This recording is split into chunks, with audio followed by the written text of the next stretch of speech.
Welcome to episode 7 of SEO on Demand.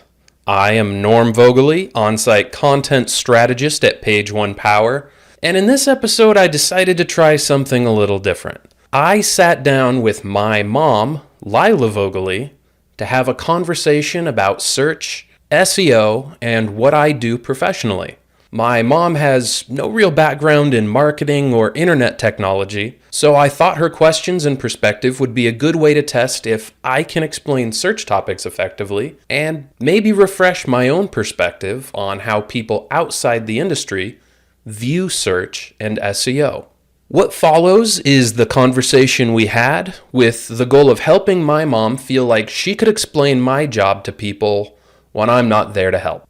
Thanks for listening. I hope you enjoy. I know you because you're my mom, but just for the record, will you introduce yourself? Sure. Lila Vogele. And do you work? Are you retired? Retired. I worked for a dentist. Retired because the dentist retired. So just to get you warmed up, just to get us started, I would like you to tell me what you think my job is. I've been working at Page One Power for about 7.5 years, so I know I've told you some things. Yeah. Okay. When you want to go out on the internet and search for a topic, you use a search engine. Some of the most popular ones are Google. Google. Google. Yeah. They've got about 90% market share. So when you say some of the most popular ones, it's Google. You're But right somebody's coming up in the ranks. Are they going to displace Google? And I can't remember where I read that or what There the name are was. several, and the answer is probably not. Okay. So when you're searching for, not passwords, what's the word for, they want you to come up with the words to search for, to hit? Keywords. Keywords. When you're searching for a dentist, because your last one wanted you to come every 6 months, whether you wanted to or not, whether you brushed your teeth or not, whether they felt gritty, when you go to look for that dentist, are you going to take the first one that pops up? You're just going to say dentist in Ontario, Oregon, first place within 38 miles of you? What are your criteria? And just because one pops up, how much are you going to investigate them? How are you going to find out whether they're old guy or brand new and out of college? So this is what my son does. He works for people that pay him to make them pop up on the first page. Hence the name, The Power of Page One. Page One Power, that's right. That's pretty good.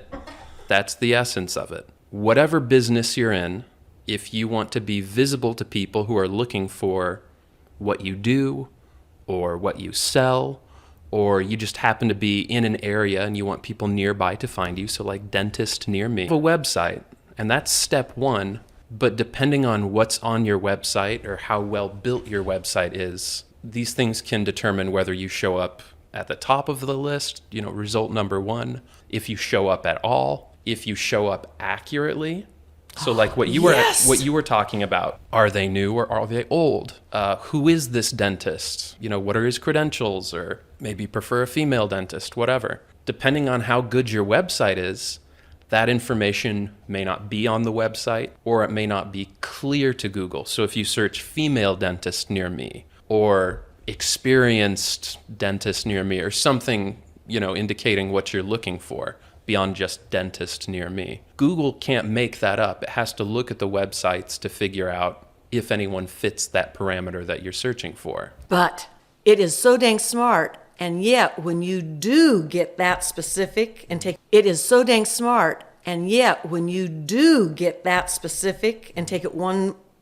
step further than a one word, just dentist, or versus female dentist, it's still going to bring up all of them.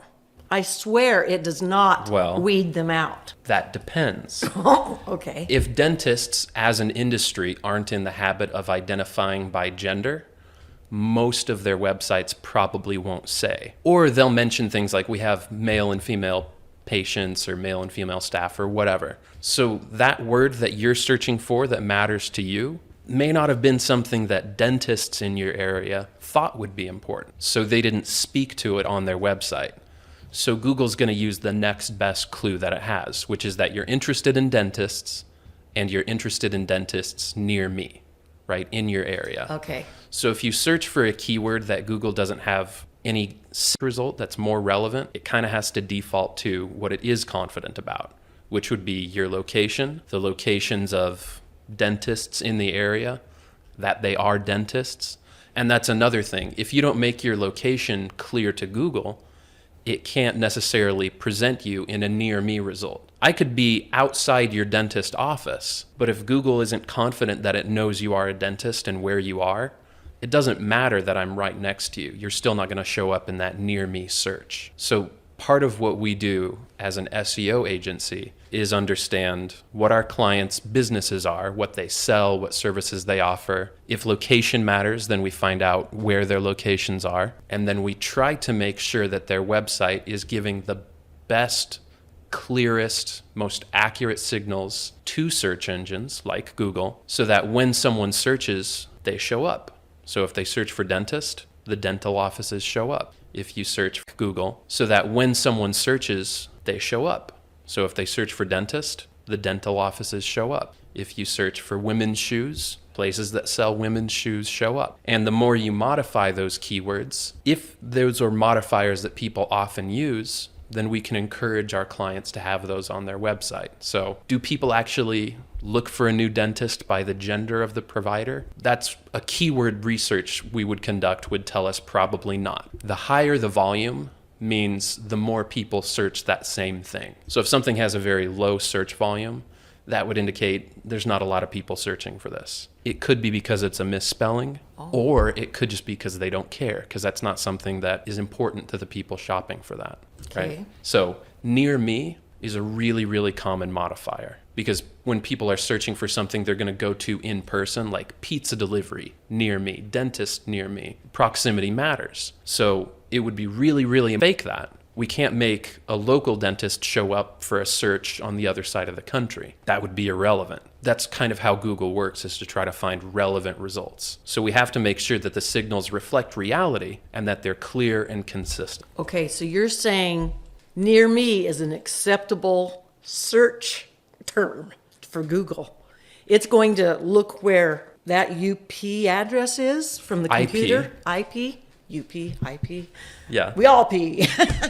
Okay. It's not necessarily looking at your device specifically if you're on a computer, but it knows where your internet is coming from. They don't necessarily know it's you, but they have a general idea of where you are. Okay. Right? So you search pizza near me or dentist near me, and it has a general idea of what the most relevant results are. But is there when you use those two words, does it go 10 miles, 5 miles, 30, 90? Well, it's all about relevance. So when you say near me, it understands your intent. And intent is an important concept in search.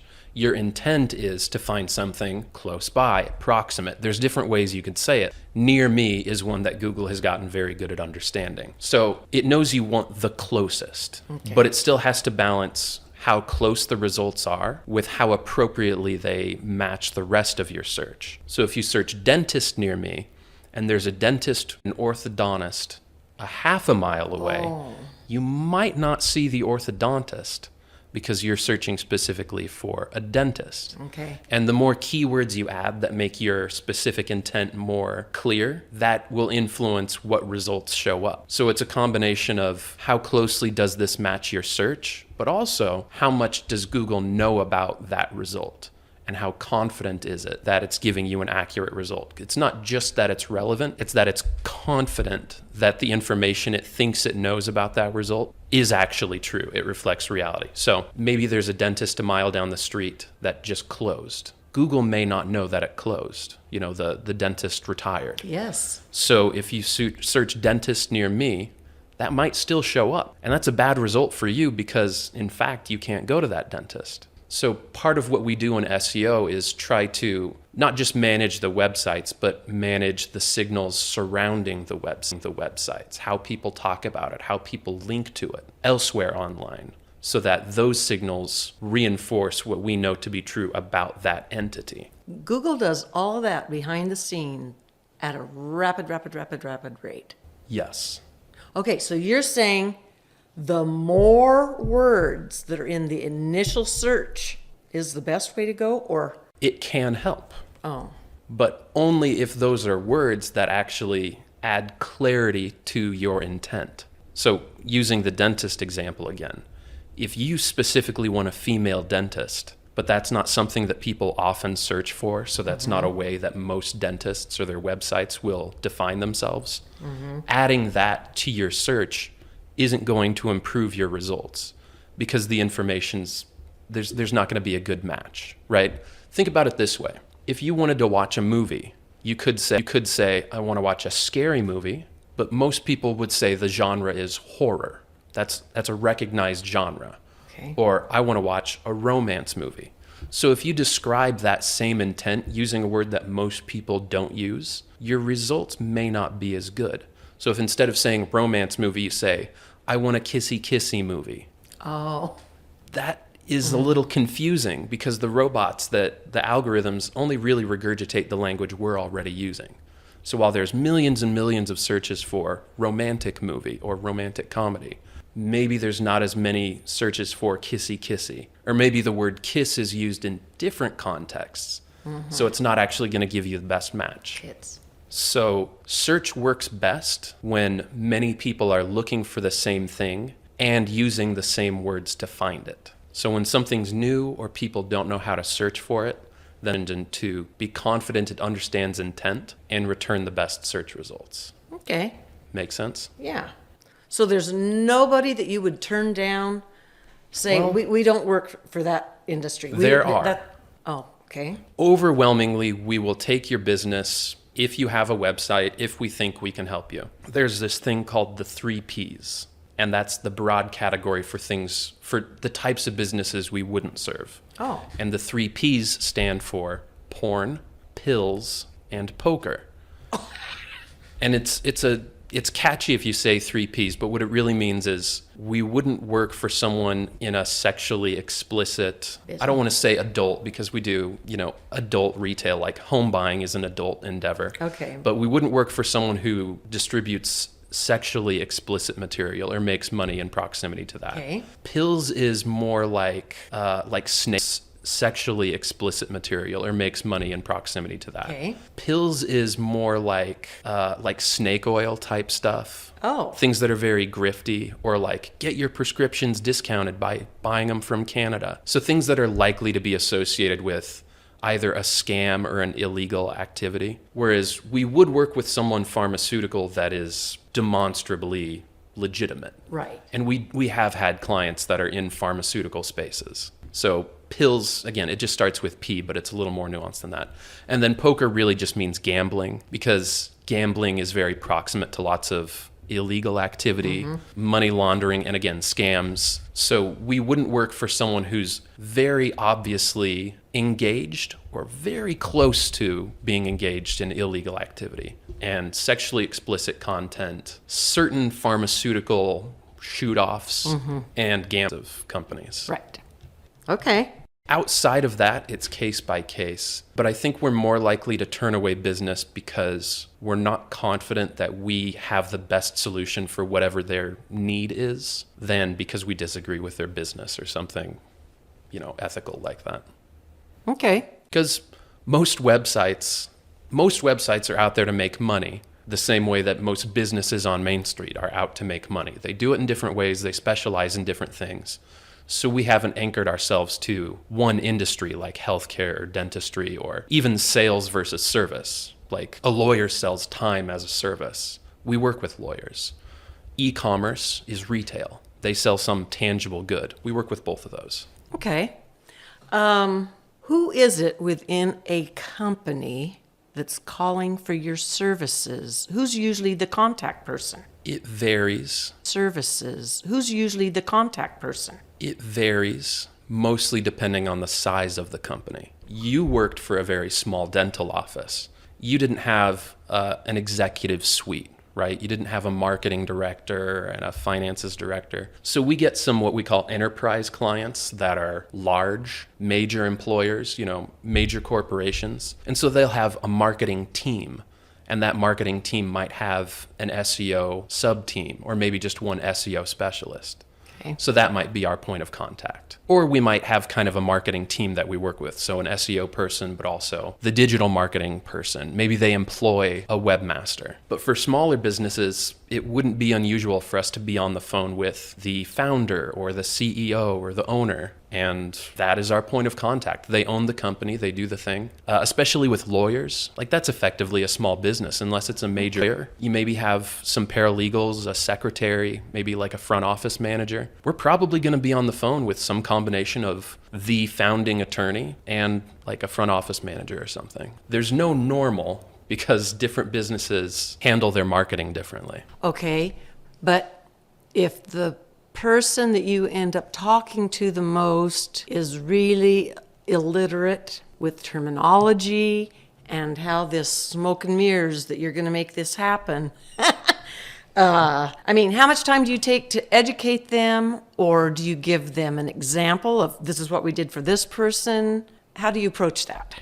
This is actually one of the ways that we get a lot of our business is we pride ourselves on being very transparent. So if you ask a question, we'll answer it to the best of our ability. If you want to know what we're doing, we can show you. If you want to know how we're doing it, we can explain it to you for as long as you're interested and willing to listen. And we get more than a few customers who have shopped for SEO services or even paid for, signed a contract with another agency. Ooh. And didn't understand what that agency was doing, didn't see the results they were told to expect, didn't get enough communication. So sometimes the people we talk to, they want to know, is that normal or was that a bad deal? And then they get into a relationship with us and realize I can get all my questions answered. It doesn't have to be opaque. And it's not smoke and mirrors, it's just work. Yeah. Okay. I think it's like any specialist, right? We specialize in something because it takes a lot of persistence and repetition to get it to really pay off. And that's generally not time well spent if you are the CEO or if you are an attorney. Your time is best spent in other endeavors. Yes. So you're outsourcing to us to put in the time to get you the results. So it's no different than you hire a plumber because you know nothing about hydraulics. Do you need to sit there and talk to your plumber about everything that they're doing? They can explain it to you if they're a good plumber. If they refuse to explain it to you, that can make the relationship a little strained even if they're competent. So how much time we spend educating people depends on their background. Have you ever done marketing before? Are you a marketing specialist? Have you searched or worked with SEO agencies before? Do you know what link building is or what keyword research is? So we can kind of take you at any level. And if you don't want to know, which we have plenty of clients who are like, you're the expert, this is the price, I'll pay it. Oh. It's like, okay, there's trust there. They're deferential to us doing what we're good at. Some people want to know. We've even had clients that want to do it themselves and will contract with us until they feel like they have the knowledge and skills to do it themselves. Although often they'll realize they're specialists. We can answer your questions if you have them. And that's part of the reason we do the podcast and we have our website and we go to webinars. People shopping for our services often don't have practice shopping for our services. So we try to help them feel confident. Regardless of whether they end up doing business with us, the relationships are always better when people are confident. They know what they're getting. They trust the process. They understand the investment. If people show up expecting miracles, we definitely can't make them happy, but we can also save them time and heartache by warning them that no one else can either. So a lot of what we do as a business is education alongside actual execution of our special skills. Okay, I'm going to just pluck out a line that I heard come out of your mouth on a different podcast, so I may be taking it completely out of context. That's okay. But it's not a one and done thing. It's not like you do this work and then it's fixed for all time and eternity. I think the words were, you've got to keep running just to stay in place. Yes. I didn't coin that phrase, but it applies to what we do, definitely. So it's kind of like my analogy is, I don't like buying clothes that are made of something so fine that the only way to wash them is dry clean. I feel like I never quit paying for that outfit because the only way I can keep it serviceable in my closet is taking it to the dry cleaners. Now, everything else, when you have to wash them yourself in your laundry, that's still, are you still paying for it that way? But no, I just feel like dry cleaning my clothes means I'm not ever finished paying for it. So there's a degree of an analogy there, but I think just the better analogy. What we do is maintenance. So we try to set you up for best case scenario to succeed. And sometimes a whole campaign can be spent building you up to where you need to be competitive. But you have to sustain that. Okay. It's like a lot of things in life. I compare it to weight loss a lot because everyone wants to be skinny and beautiful overnight. And that just doesn't work. And some people offer things that seem like they can give you those instant results. And if you look into it even just a little bit, you can see that's not realistic, that's not practical, it's probably not good for you. What we do is we offer training, diet management, in a sense. We give you the information you need. We also help you apply the information that you need. And we'll do as much as we can for you and with you, but ultimately it's your body, it's your website. You have to maintain it. With SEO, we can improve your keyword matching, have to maintain it. With SEO, we can improve your keyword matching. We can help you show up for the things people are actually searching for around your space and your type of business. But it's not a one and done. It's an ongoing endeavor because people's needs and expectations change. The way that they search change. What your competitors are doing and how they're marketing themselves can change. And that can influence expectations. So it's all very fluid. So it can't be one and done because the world's too dynamic for that. Just like we were saying with the dentist example. It's not typical to search for a dentist by gender. Right now, maybe people start doing that. Or maybe there's suddenly a lot of woman-owned dental practices and they advertise that very proudly. Oh. Maybe you're a very seasoned dentist and you never thought to say female-owned. Well, now you need to update your marketing and your website to show up alongside these newcomers who decided to change the way people consider shopping for dentistry. Okay. It's not just about being continually showcasing your best self in a way that people can recognize. Okay. Do you think Page One Power is ever going to realize they are giving away so much education for free that will, if they don't end up using you then, and you've invested that, do you think there will come a time when just to talk to me, it costs you this much to? Well, the general information is usually free anywhere. You can go to a library and get college-level textbooks for free. So the knowledge itself isn't the most valuable part. So your question assumes we don't realize we're giving information away for free. We are, because that makes you an educated consumer. And we want you to be knowledgeable so that you trust us and understand the value of what we're doing. But what we're doing that really adds value is applying that knowledge to give you the results that you want. I can tell you how to do keyword research to find out how you should describe yourself to be visible to your most likely customers. But to actually apply that and to maintain that, again, it's probably not the best use of your time because you're running a business already. Yes. We're specialists. Mm-hmm. You can DIY just about anything in this world, but at some point you have diminishing returns and it makes sense to outsource. So I think we're perfectly happy telling people how it works and why it works. Plus, we didn't invent Google. So we're trying to understand Google as outsiders and give the best advice that we can. So we're kind of all in this together. And then what we compete on and what we try to stand out on is being knowledgeable enough and being able to apply that knowledge strategically and consistently and a repeated scale that you see the results you want. Okay.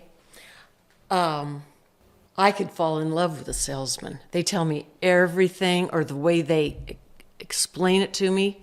Are you saying you stand behind Page One Power to have the little gophers that are actually going, once you get me as a client, and then you pass me off to the one that's going to be the project manager or the editor or whatever that's going to do the work for me behind the scenes, they're going to be able to deliver what you sold me. All our sales teams are really selling is packages. They're not at the sales level, they're not getting that specific. It's kind of like going to a real estate agent. They can't promise you the exact house of your dreams, but you can watch them go out and try to find houses that match what you're looking for. Ultimately, you're the one who decides if it's what you were looking for or not, and then you make the commitment. So our sales team is describing price ranges and lengths of contracts and what kinds of services fit in there. And they can do some education on what those services are and what they're supposed to do.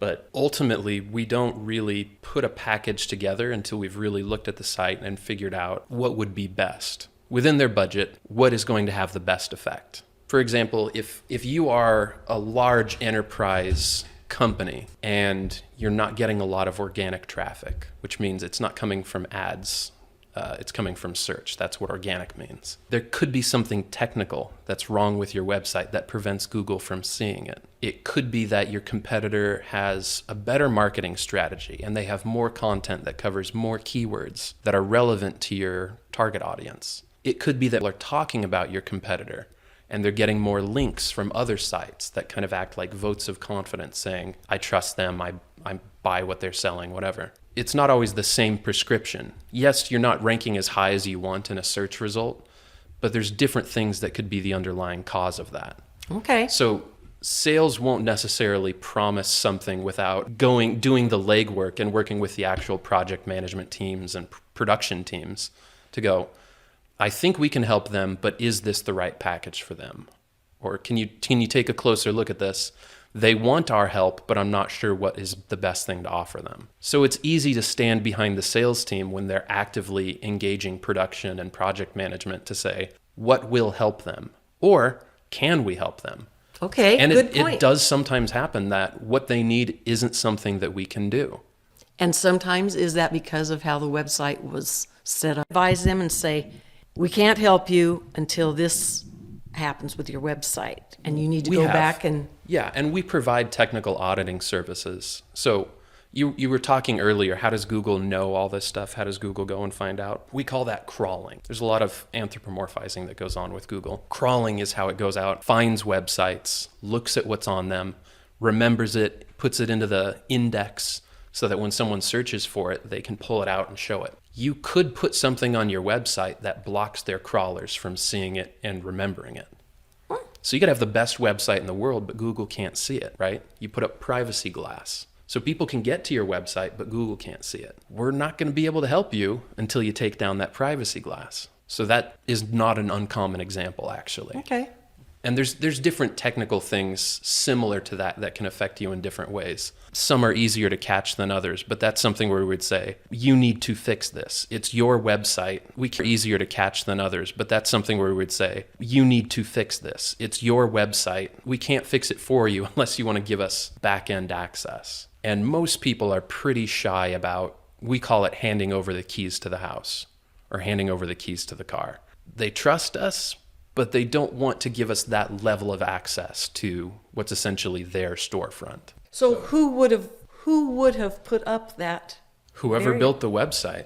And it wouldn't be uncommon for people to go through several developers in building their website, whether you're a small business or a big business.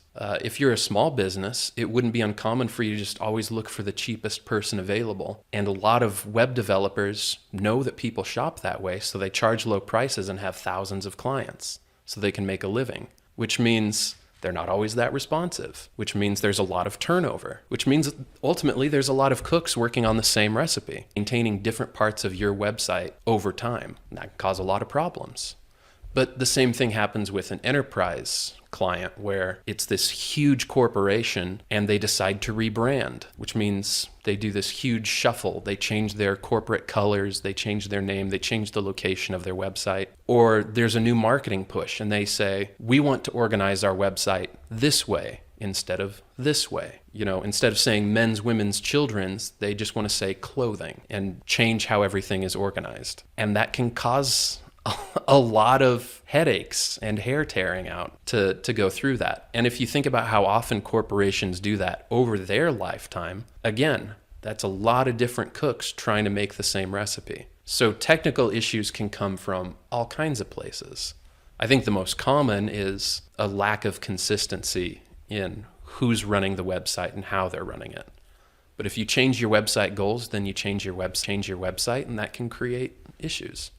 It won't automatically, but that's an opportunity. Okay. So back to the keywords. A general dentist, no specialties, just a general dentist. Does it really come down to buying your way to the top? Well, that's what I was talking about with organic traffic. SEO is search engine optimization, which means we want to help your website show up naturally on its merits compared to other similar websites in organic search results. The alternative to organic is paid, as in an advertisement. Oh. Right? So if I search for dentists near me, I'll get organic results, but above those organic results, there will be some paid ads. And they may not be the closest. They may not be the ones I would have chosen on my own volition, but they have in a certain area in association with those keywords. So the same way that we do keyword research to figure out how should we describe your website so Google displays it to the right audience at the largest scale possible, that's how ads work too. You pay for those keywords, they call them AdWords, and then when someone searches it, you pop up, pay to play, right? Oh. So SEO isn't pay to play in the same way, but you do have to invest in it and maintain it if you want to continue to have the organic traffic and visibility. Because as soon as you stop paying for those paid ads, you stop getting traffic from them. Mm-hmm. If you don't have organic traffic, then that traffic dries up immediately. You turn off the faucet. The idea with organic traffic is if you can earn and then sustain visibility over time, that's a lot cheaper than having to pay for every single click, because the rate is, it might cost more up front, but then over time, everything that you did before supports the things you do later. And you have less to change, even if you have to make changes over time. With ads, it's just a flat line until you stop. So your search engine optimization is for organic searches. Correct. Okay.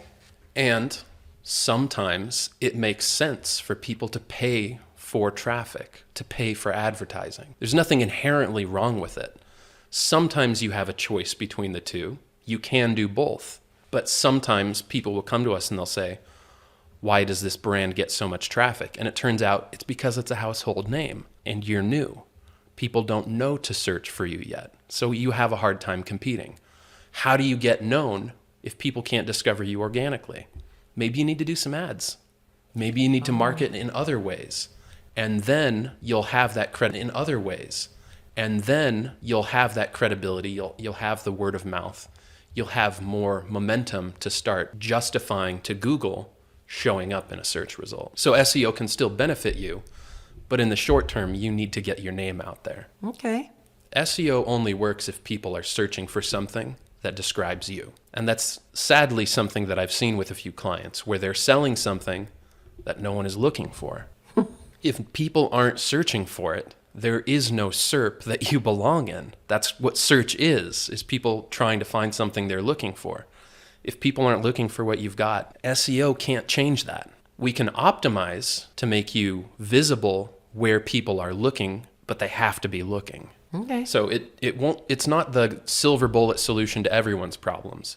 But if you're selling goods or services that people are looking for, search is a pretty lucrative place to be discovered. My explanations. Always. My pleasure.